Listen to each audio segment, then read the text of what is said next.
بسم اللہ الرحمن الرحیم الحمدللہ رب العالمین والصلاة والسلام علی سید الانبیاء والمرسلین ان اللہ وملائکتہ یصلون علی النبی یا ایہا الذین آمنوا صلوا علیہ وسلموا تسلیما اللہم صل وسلم بارک علی سیدنا و مولانا محمد وآلہ وصحبہ اجمعین۔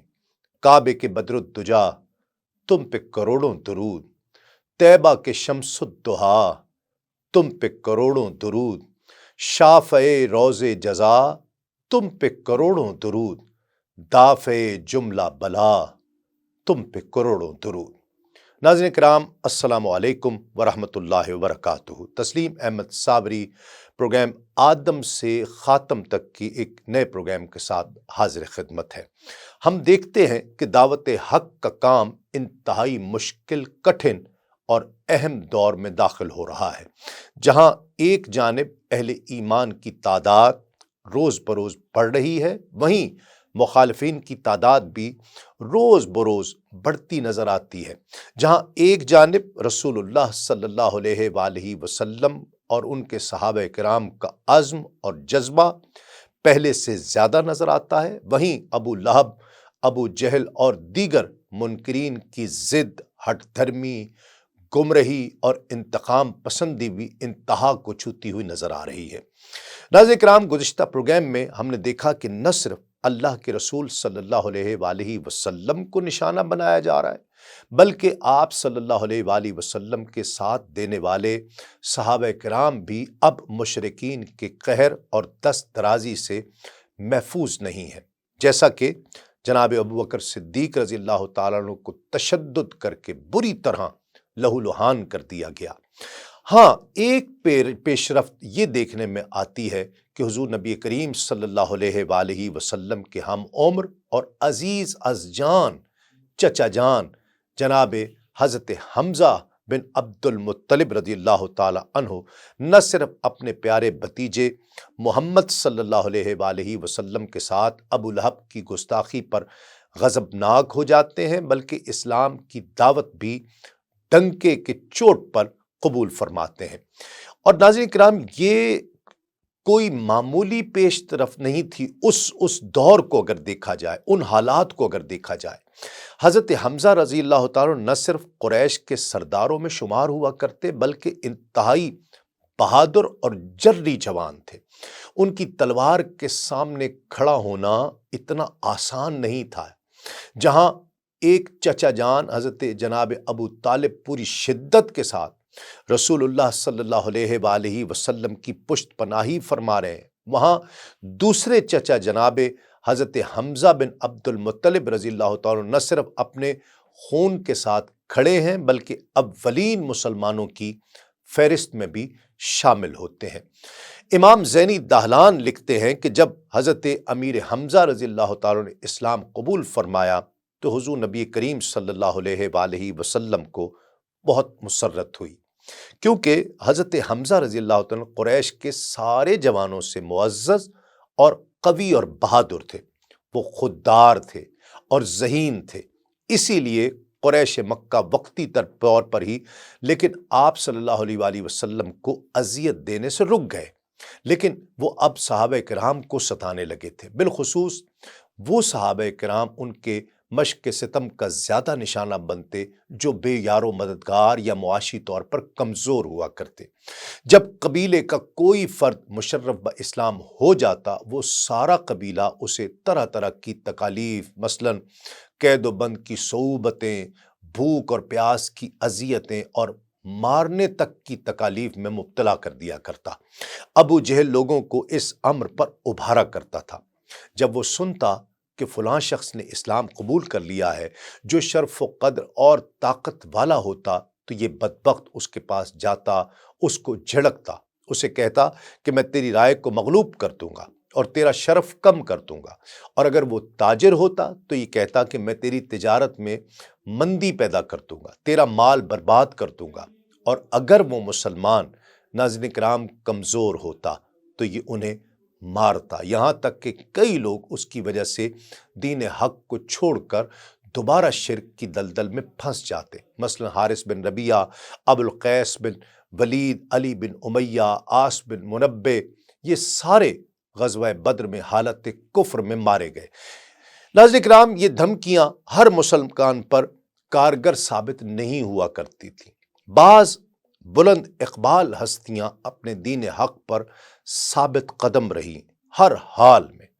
سیدنا بلال حبشی رضی اللہ تعالیٰ عنہ، حضرت سیدنا عمار بن یاسر رضی اللہ تعالیٰ عنہما، سیدنا خباب رضی اللہ تعالیٰ عنہ وغیرہ۔ حضرت حمزہ رضی اللہ تعالیٰ نے بعثت مبارکہ کے دوسرے سال اسلام قبول کیا، ایک اور روایت میں ہے کہ چھٹے سال قبول کیا۔ انہوں نے اسلام قبول کرنے کے بعد یہ اشعار بھی کہے کہ میں اللہ کی حمد کرتا ہوں جب اس نے میرے دل کو ہدایت عطا فرمائی۔ اسلام قبول کرنے کے لیے جو دین حنیف ہے، وہ دین جو رب کریم کی طرف سے آیا ہے، جو عزت والا ہے، جو اپنے بندوں کے حالات سے باخبر اور ان کے ساتھ لطف و احسان کرنے والا ہے۔ جب اس کے پیغام کی ہم پر تلاوت کی جاتی ہے تو ہر عقل مند اور زیرک انسان کے آنسو بہنے لگتے ہیں۔ ناظرین کرام، یہ ایسے پیغامات ہیں جو احمد مجتبیٰ صلی اللہ علیہ وآلہ وسلم لے کر آیا ہے، ایسی آیات کے ساتھ جن کے حروف روشن ہیں۔ احمد مجتبیٰ محمد مصطفیٰ صلی اللہ علیہ وآلہ وسلم وہ ہیں جن کی ہم میں اطاعت کی جاتی ہے۔ کوئی کمزور قول اور عقل و فہم سے گری ہوئی بات ان کا گھیراؤ نہیں کرتی۔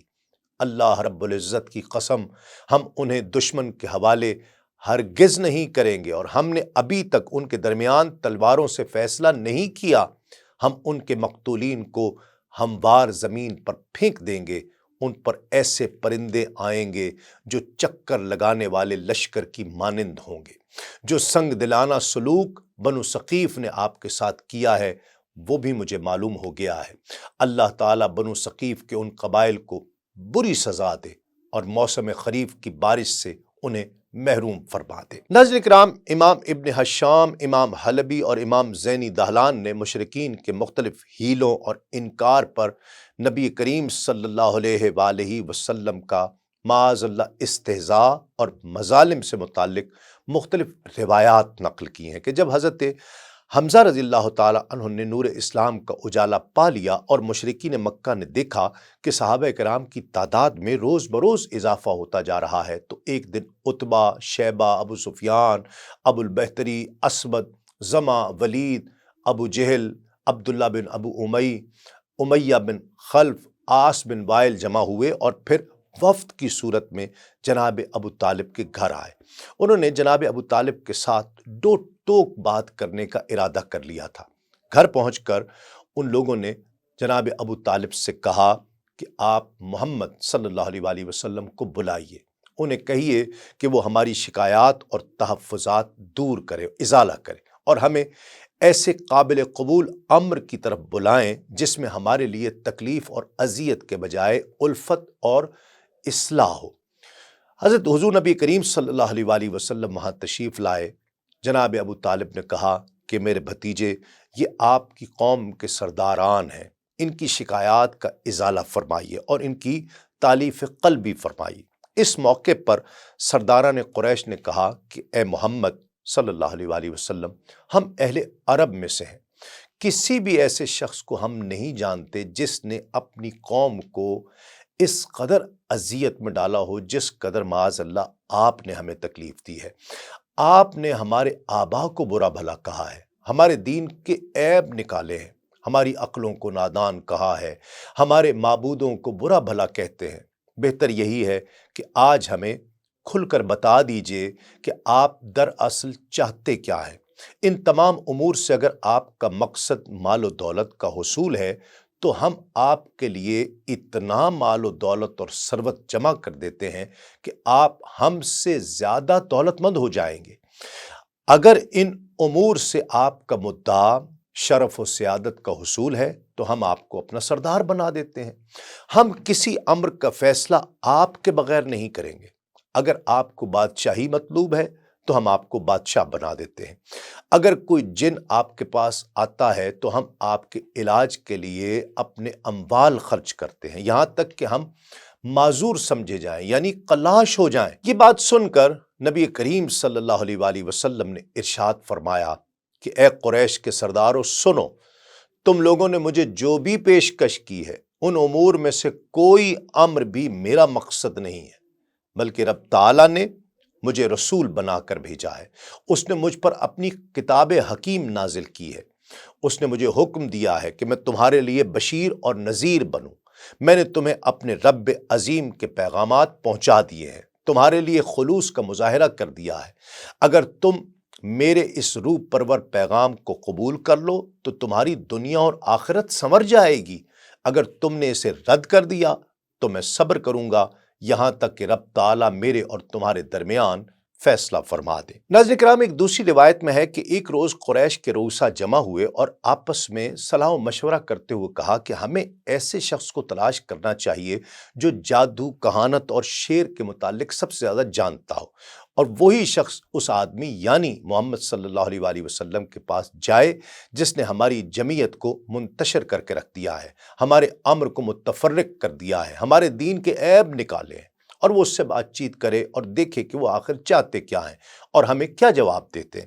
سرداروں نے کہا کہ اس مقصد کے لیے موزوں ترین شخص عتبہ بن ربیعہ ہو سکتا ہے۔ سیرت ابن حشام کی ایک روایت میں ہے کہ ایک روز عتبہ قریش کی محفل میں بیٹھا ہوا تھا کہ اس وقت حضور نبی کریم صلی اللہ علیہ وآلہ وسلم حرم شریف میں تنہا تشریف فرما تھے۔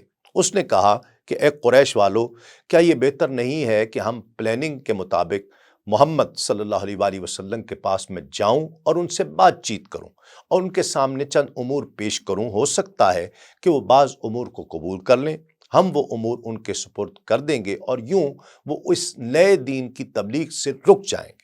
قریش نے کہا کہ ٹھیک ہے، ضرور جاؤ۔ اس وقت محمد صلی اللہ علیہ وآلہ وسلم اکیلے حرم پاک میں تشریف فرما تھے۔ کہا کہ یہ اچھا موقع ہے۔ عتبہ بن ربیعہ اٹھا اور حضور نبی کریم صلی اللہ علیہ وآلہ وسلم کے پاس جا کر بیٹھ گیا۔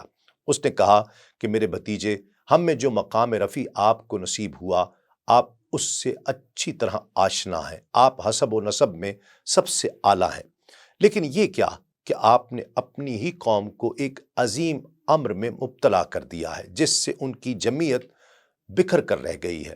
آپ نے ان کی عقول کو نادان کہا ہے، ان کے معبودوں کے عیب نکالے ہیں، ان کے آباء و اجداد کو کافر کہا ہے۔ آپ نے پورے عرب میں ہمیں شرمندہ کر کے رکھ دیا ہے، یہاں تک کہ یہ خبر عام ہو چکی ہے کہ قریش میں معاذ اللہ ایک جادوگر اور کاہن پیدا ہو گیا ہے۔ آپ یہ بتائیے کہ آپ صرف یہ چاہتے ہیں کہ ہم باہم ٹکرا کر موت کے گھاٹ اتر جائیں؟ غور سے سنیے، میں چند امور آپ کو پیش کرتا ہوں، آپ ان میں غور و فکر کر لیجئے، شاید آپ ان میں سے بعض کو قبول کر لیں اور ہمارا مسئلہ بات چیت سے حل ہو جائے۔ یہ وعظ سن کر حضور نبی کریم صلی اللہ علیہ وآلہ وسلم نے فرمایا کہ ابو ولید کہو، میں سن رہا ہوں۔ عتبہ نے خوش ہوتے ہوئے کہا کہ میرے بھتیجے، اگر اس دعوت و تبلیغ سے آپ کا مدعا مال و دولت کا حصول ہے تو ہم آپ کے لیے اتنے مال جمع کر دیں گے کہ آپ سارے عرب سے زیادہ مالدار بن جائیں گے۔ اگر اس سے مقصود شرف و سعادت ہے تو ہم آپ کو اپنا سردار بنا لیتے ہیں، آپ کے بغیر کوئی کام نہیں کریں گے۔ اگر سلطنت و اقتدار مدعا ہے تو ہم آپ کو اپنا بادشاہ بنا دیتے ہیں۔ اگر یہ کسی جن کا اثر ہے جو آپ کو یہ سب کچھ سکھاتا ہے اور جسے آپ خود دور نہیں کر سکتے تو ہم آپ کا علاج کراتے ہیں، معاذ اللہ، اپنے اموال اس مقصد کے لیے خرچ کرتے ہیں یہاں تک کہ آپ اس سے شفا یاب ہو جائیں۔ حضور نبی کریم صلی اللہ علیہ وآلہ وسلم عتبہ کی ساری باتیں سنتے رہے۔ جب وہ بول چکا تو آپ صلی اللہ علیہ وآلہ وسلم نے فرمایا کہ ابو ولید، کیا اپنی گفتگو تم ختم کر چکے ہو؟ اس نے عرض کیا کہ ہاں۔ آپ صلی اللہ علیہ وآلہ وسلم نے فرمایا کہ اب میری بات سنو۔ عتبہ نے کہا کہ میں سن رہا ہوں۔ آپ صلی اللہ علیہ وآلہ وسلم نے قرآن مجید میں سورہ حامیم کی تلاوت فرمائی، پھر عتبہ نے آپ کو تلاوت سے روک دیا اور آپ کو صلہ رحمی کا واسطہ دیا۔ آپ نے آیت سجدہ تک تلاوت فرمائی، پھر سجدہ کیا اور فرمایا ابو ولید، تو نے قرآن میں دیا گیا اللہ کا پیغام حق سن لیا ہے، اب تو جانے اور میرا رب جانے۔ عقبہ قوم قریش کی طرف واپس گیا، بلکہ اپنے گھر چلا گیا۔ قریش نے سمجھا کہ شاید اس نے اسلام قبول کر لیا ہے، وہ سارے اس کے پاس گئے۔ ایک اور روایت میں ہے کہ عتبہ اس گفتگو کے بعد واپس سرداران قریش کے پاس گیا۔ ابو جہل نے اسے دیکھا تو کہا، عتبہ تو ہمارے پاس وہ چہرہ لے کر نہیں آ رہا جس چہرے کے ساتھ یہاں سے گیا تھا۔ پھر پوچھا کہ کیا خبر ہے؟ عتبہ نے بتایا کہ میں نے محمد صلی اللہ علیہ وآلہ وسلم کے سامنے یہ امور پیش کیے، لیکن عجیب بات بتاؤں کہ میں نے محمد صلی اللہ علیہ وآلہ وسلم سے ایسا حیات آفرین پیغام سنا جو نہ شعر ہے، نہ جادو ہے اور نہ ہی کہانت ہے۔ تم خوب جانتے ہو کہ وہ جھوٹ نہیں بولتے۔ مجھے اندیشہ ہے کہ تم نے اپنی روش تبدیل نہ کی تو تم پر کوئی عذاب نازل ہوگا۔ تم میری بات مانو، انہیں ان کے حال پر چھوڑ دو۔ اگر نعوذ باللہ کسی اور نے ان کا کام تمام کر دیا معاذ اللہ تو تمہارا مقصد بھی پورا ہو جائے گا۔ اگر آپ صلی اللہ علیہ وآلہ وسلم غالب آ گئے تو ان کی سلطنت تمہاری سلطنت ہوگی، ان کی عزت تمہاری ہی عزت ہوگی۔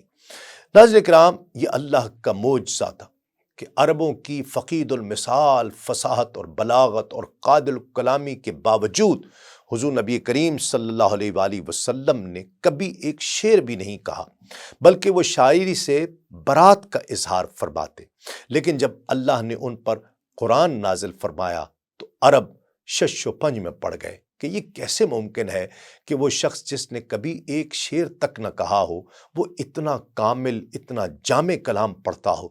میری اس گفتگو کا مقصد عتبہ بن ربیعہ کی بات کی وضاحت کرنا تھا، جس نے کہا کہ میں نے محمد صلی اللہ علیہ وآلہ وسلم سے ایسا حیات آفرین پیغام سنا جو نہ شعر ہے، نہ جادو، نہ کہانت ہے۔ ناظرین کرام، یہاں پر ایک مختصر سا وقفے کے بعد لوٹتے ہیں اس یقین کے ساتھ آپ کہیں نہیں جائیں گے۔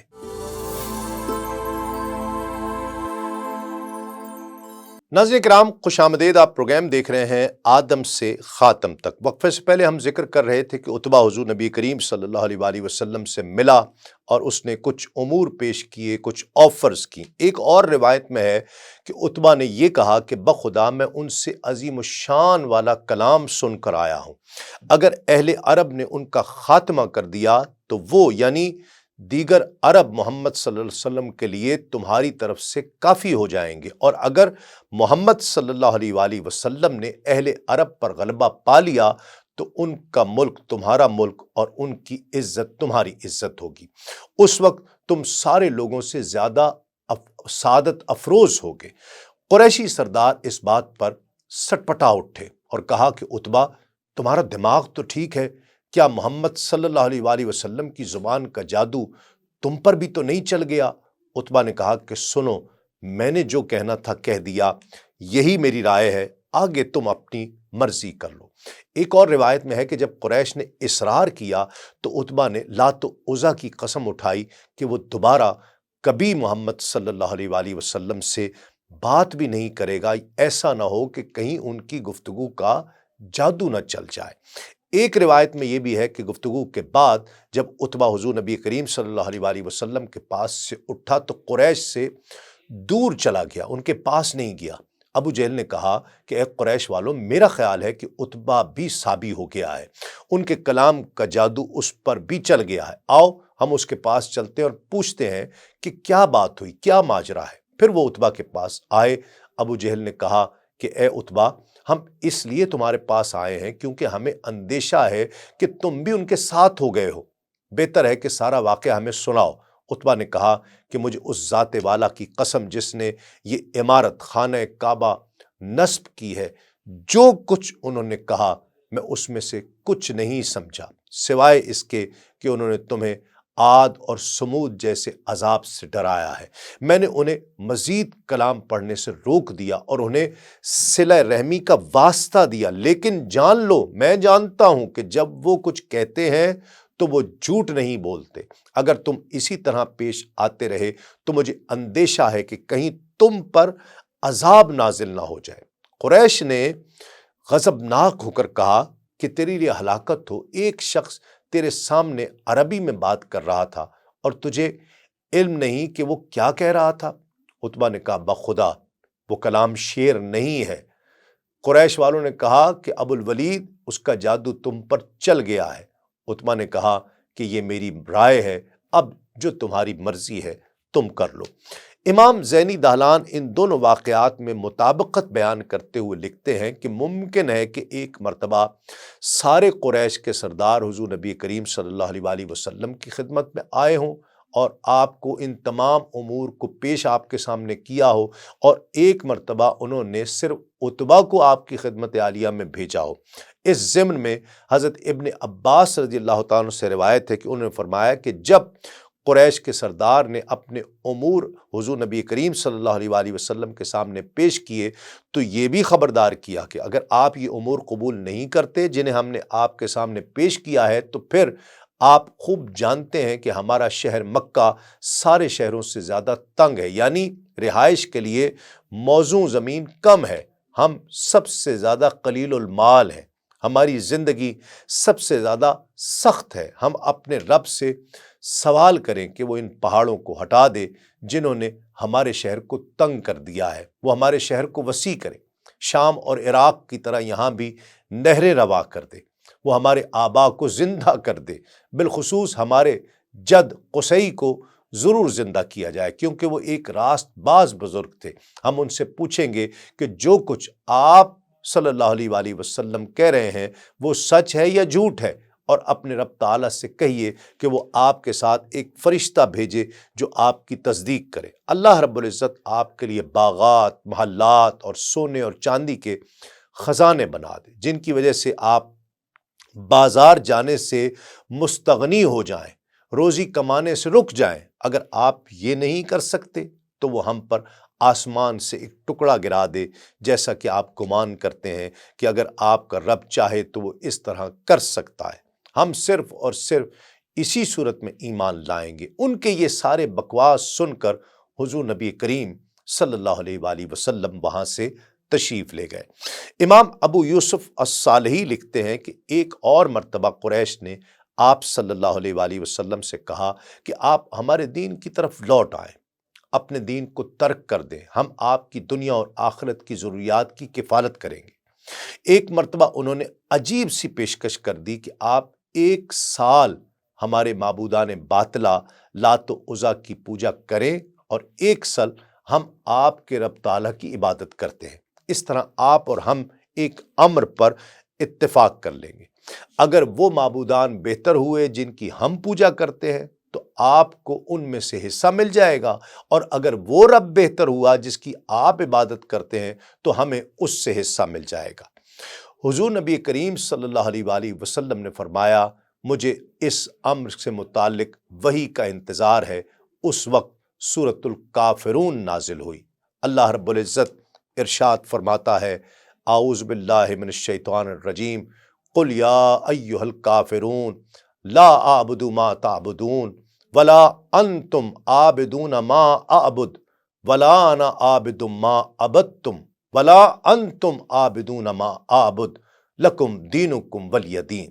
تم فرما دو اے کافرو، نہ میں پوچھتا ہوں جو تم پوچھتے ہو، اور نہ تم پوچھتے ہو جو میں پوچھتا ہوں، اور نہ میں پوجوں گا جو تم نے پوجا، اور نہ تم پوجو گے جو میں پوچھتا ہوں، بس تمہارے لیے تمہارا دین اور میرے لیے میرا دین۔ ناظرین کرام، اس موقع پر ایک اہم واقعہ آپ کی نظر کرتے ہیں۔ ایک مرتبہ حضور نبی کریم صلی اللہ علیہ وآلہ وسلم قریش کی ایک ایسی مجلس میں تشریف لے گئے جس میں بڑے بڑے مشرک سردار موجود تھے، جیسے کہ ابو جہل، عتبہ، شیبہ، امیہ بن خلف اور ولید بن مغیرہ۔ تو آپ صلی اللہ علیہ وآلہ وسلم نے ان لوگوں سے مخاطب ہوتے ہوئے فرمایا کہ بتاؤ اے قریش، کیا میں جو کچھ لے کر آیا ہوں، یعنی جو باتیں میں کہتا ہوں، کیا وہ باتیں اچھی نہیں ہیں؟ ان لوگوں نے ایک زبان ہو کر کہا کہ خدا کی قسم بے شک وہ باتیں اچھی ہیں۔ ایک روایت میں ہے کہ آپ صلی اللہ علیہ وآلہ وسلم نے ان لوگوں سے یہ پوچھا تھا کہ میں جو کچھ کہتا ہوں کیا اس میں تمہیں کوئی بری بات نظر آتی ہے؟ ان لوگوں نے کہا کہ نہیں، ہرگز نہیں۔ روایت میں ہے کہ اسی وقت حضرت عبداللہ بن ام مکتوم وہاں آ گئے جو نابینا تھے۔ یہ ام المومنین حضرت خدیجۃ الکبریٰ رضی اللہ تعالی عنہا کے ماموزاد بھائی تھے اور شروع زمانے میں ہی مسلمان ہو گئے تھے۔ اس وقت حضور نبی کریم صلی اللہ علیہ وآلہ وسلم ان قریشی سرداروں کے ساتھ اہم گفتگو فرما رہے تھے، اور آپ صلی اللہ علیہ وآلہ وسلم نے اس وقت مشرکوں میں اسلام سے کچھ دلچسپی اور اس طرف جھکاؤ بھی محسوس فرمایا تھا، مگر اسی وقت عبداللہ ابن مکتوم نے بے جا بے محل مداخلت کرتے ہوئے کہا کہ یا رسول اللہ، اللہ تعالیٰ نے آپ کو جو کچھ علم عطا فرمایا ہے، یعنی جتنی آیتیں نازل ہوئی ہیں، وہ مجھے بتلا دیجئے۔ یہ بے وقت مداخلت حضور نبی کریم صلی اللہ علیہ وآلہ وسلم کو گراں گزری۔ بینائی سے محروم عبداللہ ابن ام مکتوم اپنی ہی دھن میں بولتے رہے۔ انہوں نے اپنی اس بات کو اتنی بار دہرایا کہ حضور نبی کریم صلی اللہ علیہ وآلہ وسلم پر گراں گزرا، چونکہ اس وقت آپ صلی اللہ علیہ وآلہ وسلم مشرکوں کو اسلام کی دعوت دے رہے تھے، اس لیے آپ صلی اللہ علیہ وآلہ وسلم ابن مکتوم کے سوال کو ٹالتے رہے اور آپ نے ان سے بات نہیں کی، نہ ہی سخت لہجہ اپنایا۔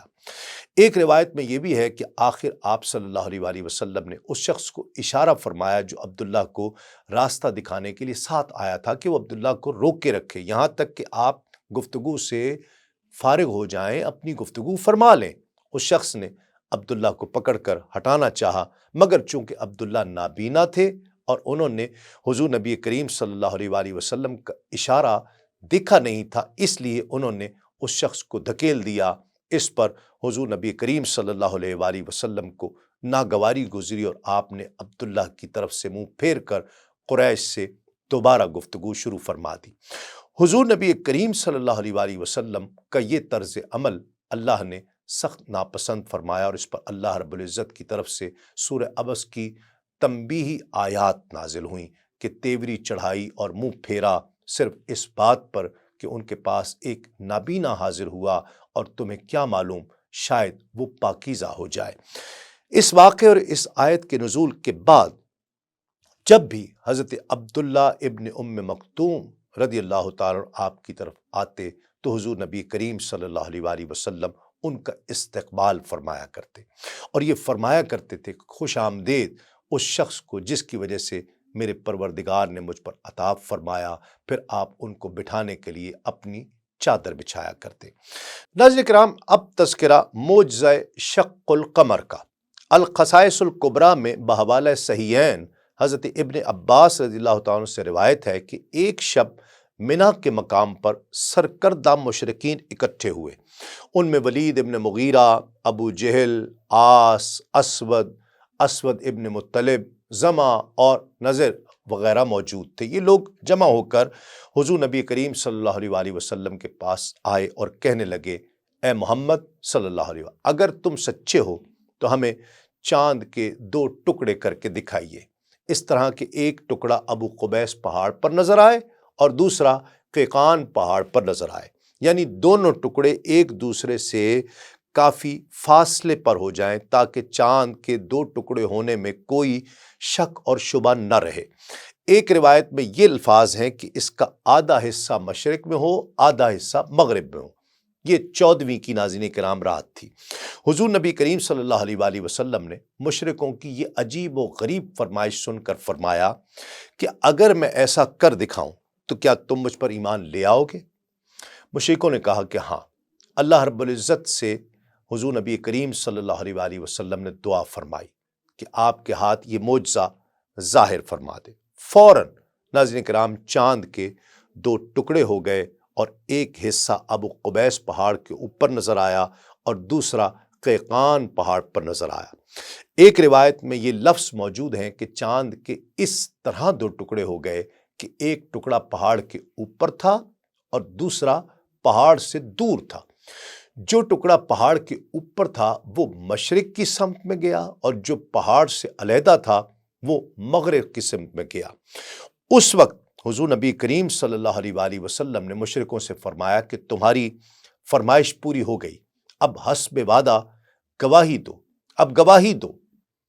الغرض قریش کی فرمائش پر جب حضور نبی کریم صلی اللہ علیہ وآلہ وسلم نے چاند کے 2 ٹکڑے کر کے دکھا دیے تو وہ بجائے آپ صلی اللہ علیہ وآلہ وسلم کی نبوت اور صداقت پر ایمان لاتے یہ کہنے لگے کہ ابن ابو کبشہ یعنی محمد صلی اللہ علیہ وآلہ وسلم نے کوئی معجزہ نہیں دکھایا معاذ اللہ، بلکہ تم لوگوں پر یعنی تمہاری آنکھوں پر جادو کر دیا ہے۔ ناظرین کرام، اس کنیت ابن ابو کبشہ کی وضاحت یہ ہے کہ امام حلبی لکھتے ہیں کہ یہاں مشرکوں نے آپ کو ابن ابو کبشہ یعنی ابو کبشہ کا بیٹا کہا۔ یہ ابو کبشہ حضور نبی کریم صلی اللہ علیہ وآلہ وسلم کے ایک نانا کا لقب تھا، اس لیے کہ وہب ابن عبد مناف ابن زہرہ جو آپ کی والدہ سیدہ آمنہ کے دادا تھے، یہ ابو کبشہ اس کا لقب تھا، یا پھر یہ ابو کبشہ کے لقب والا شخص آپ کی دودھ پلانے والی دائی حضرت سیدہ حلیمہ سعدیہ کے اجداد میں سے ہوگا، کیونکہ دائی سیدہ حلیمہ سعدیہ کے باپ یا ان کے دادا کا بھی یہی لقب تھا، اور یہ بھی ممکن ہے کہ ان کی کسی بیٹی کا نام کبشہ ہو اور ان کے شوہر جو حضور نبی کریم صلی اللہ علیہ وآلہ وسلم کے رضائی باپ ہوئے، اپنی اس بیٹی کی نسبت سے ابو کبشہ کہلاتے ہوں گے۔ ایک روایت یہ بھی ہے کہ جس میں یہ لکھا ہے کہ مجھ سے میری رضائی باپ ابو کبشہ نے بیان کیا کہ جب انہوں نے اپنی قوم کے ایک معزز سردار سلول کو دفن کرنے کا ارادہ کیا اور اس کے لیے قبر کھودی تو انہیں زمین میں ایک بند دروازہ ملا۔ ان لوگوں نے اسے کھولا تو دیکھا کہ اس کے اندر ایک تخت موجود ہے جس پر بڑے قیمتی کپڑے میں ایک شخص لیٹا ہوا ہے، اس کے سر کے پاس ایک تحریر بھی رکھی ہوئی تھی جس میں لکھا ہوا تھا کہ میں ابو شہر ذوالنون ہوں، میں غریبوں کا ٹھکانہ اور بے کسوں کا والی تھا، مجھے موت نے زبردستی چھین لیا حالانکہ میں خود بڑا طاقتور اور مغرور تھا۔ ناظرین کرام، یہاں ایک مختصر سا وقفے کے بعد لوٹتے ہیں اور یہ ذکر جاری رکھتے ہیں۔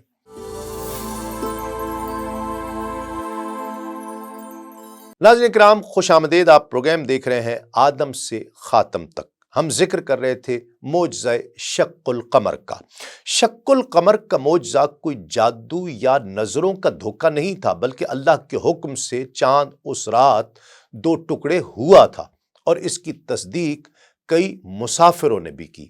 معارج النبوہ میں ہے کہ چاند کو دو ٹکڑے ہوتے دیکھ کر قریش دنگ رہ گئے، مگر فوراً ہی وہاں موجود اپنے تئیں ایک بڑا سیاںہ شخص بولا کہ اگرچہ محمد صلی اللہ علیہ وآلہ وسلم نے ہمارے لحاظ سے چاند پر جادو کر دیا ہے، مگر ان کے جادو کا اثر ساری دنیا کے لوگوں پر نہیں ہو سکتا، یعنی ہر جگہ کے لوگ چاند کو دو ٹکڑوں کی شکل میں نہیں دیکھ رہے ہوں گے، لہٰذا دور افتادہ موجود لوگ بھی اگر تصدیق کریں تو پھر ہے۔ ایک روایت میں یہ الفاظ ہے کہ ہو سکتا ہے محمد صلی اللہ علیہ وآلہ وسلم نے ہمیں اپنے جادو کے اثر میں لے لیا ہو، لیکن وہ ساری دنیا کو مسحور نہیں کر سکتے، لہٰذا دوسرے شہروں سے آنے والوں سے پوچھا جائے کہ کیا انہوں نے بھی چاند کو دو ٹکڑے ہوتے دیکھا ہے۔ اب لوگوں نے باہر سے آنے والے کئی مسافروں سے پوچھا تو انہوں نے بھی یہی بتایا کہ ہاں، ہم نے بھی یہ حیرت ناک منظر دیکھا، لیکن ناظرین کرام، ختم اللہ علی قلوبہم کے مصداق ایمان لانے کے بجائے اہل شرک ہٹ دھرمی پر اتر آئے۔ اب جب کہ باہر کے مسافروں نے بھی اس معجزے کی تصدیق کر دی تو مشرکوں نے کہا کہ بس پھر تو یہ ایک عام جادو ہے جس کا سب پر اثر ہوا ہے۔ اس طرح گویا انہوں نے یہ بات صرف اسی معجزے کے متعلق نہیں کی، بلکہ آپ کی دوسری تمام نشانیوں اور معجزوں کے بارے میں بھی کہا۔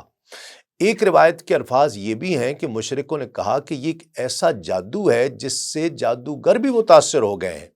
اس پر اللہ رب العزت نے یہ آیت مبارکہ نازل فرمائی، قیامت قریب آ گئی اور چاند پھٹ گیا، اور اگر کفار کوئی نشانی دیکھتے ہیں تو منہ پھیر لیتے ہیں اور کہتے ہیں یہ تو کوئی دائمی جادو ہے۔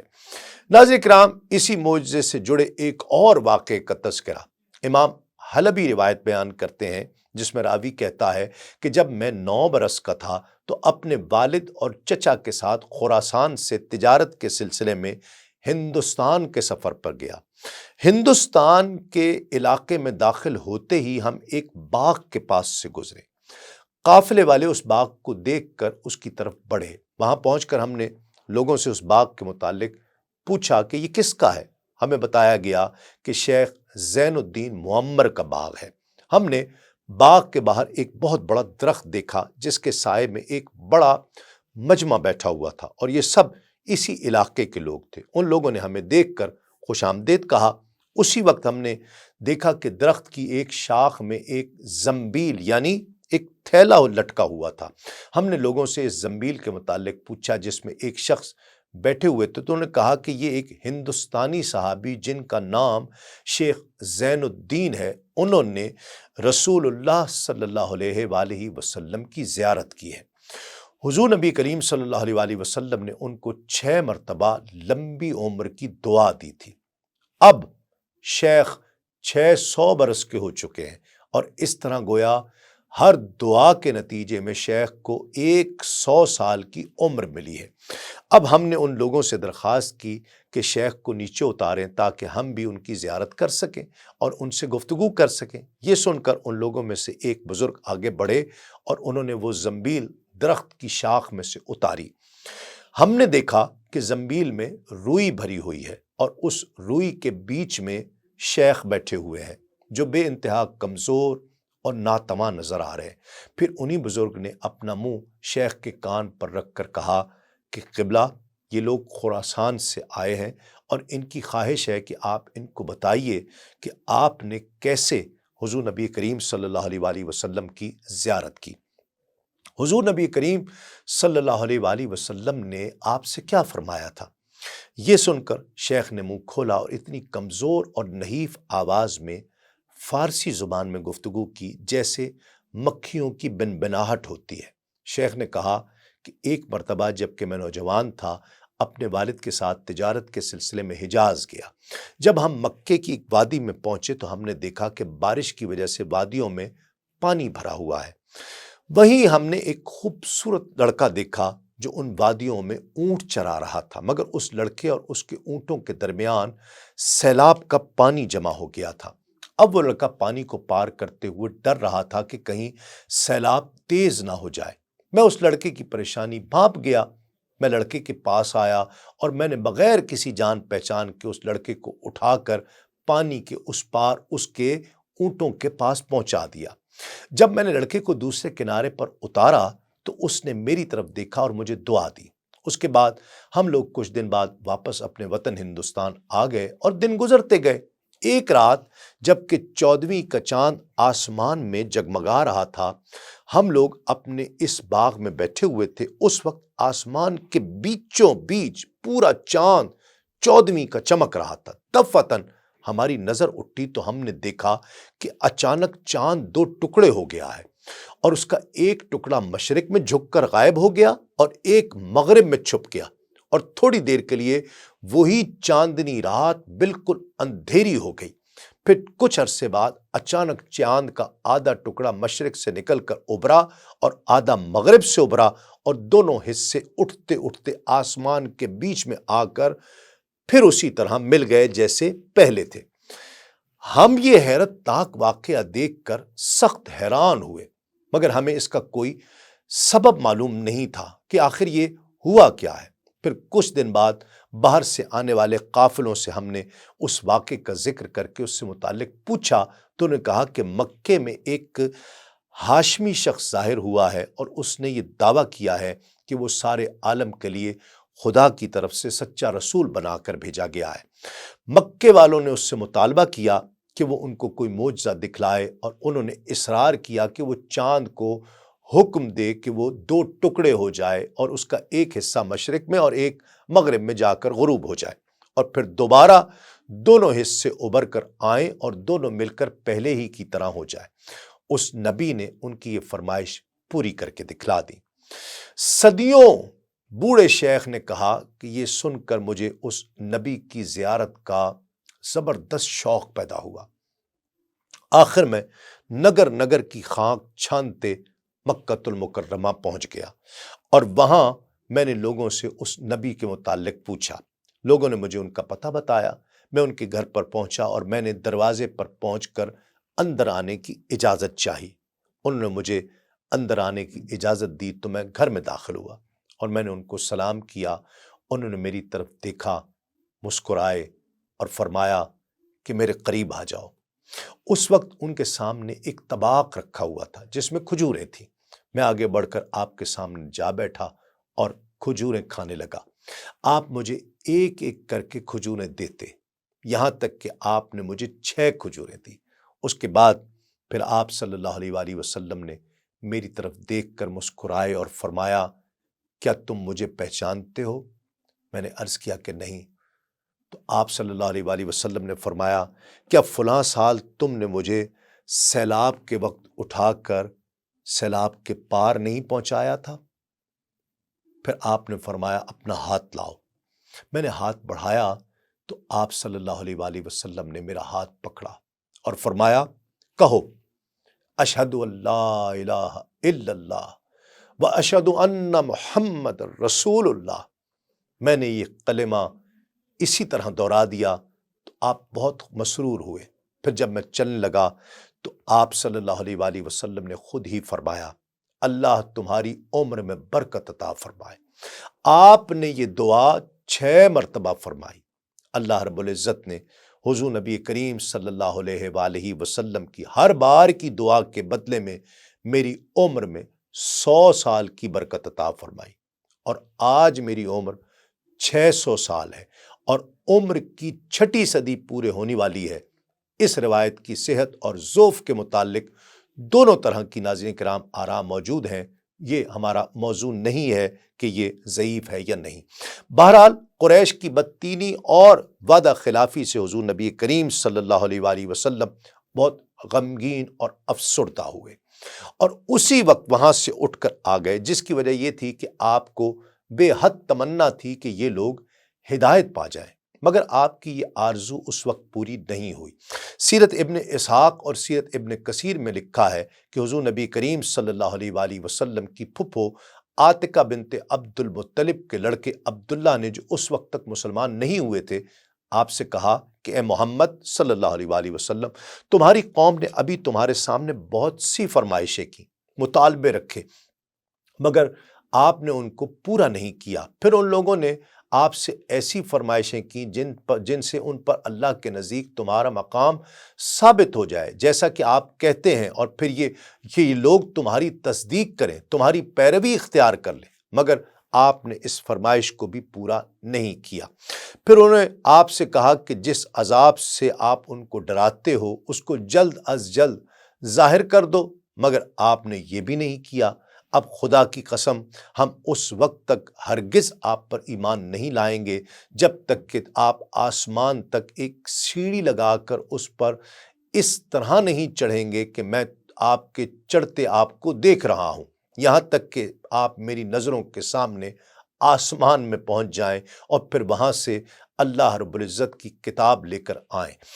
آپ کے ساتھ 4 فرشتے ہوں جو اس بات کی گواہی دیں کہ آپ جو کچھ کہتے ہیں وہ درست ہے، اور خدا کی قسم میں سمجھتا ہوں کہ اگر آپ یہ بھی کر کے دکھا دیں تو میں اس وقت بھی آپ کی بات کی تصدیق نہیں کروں گا۔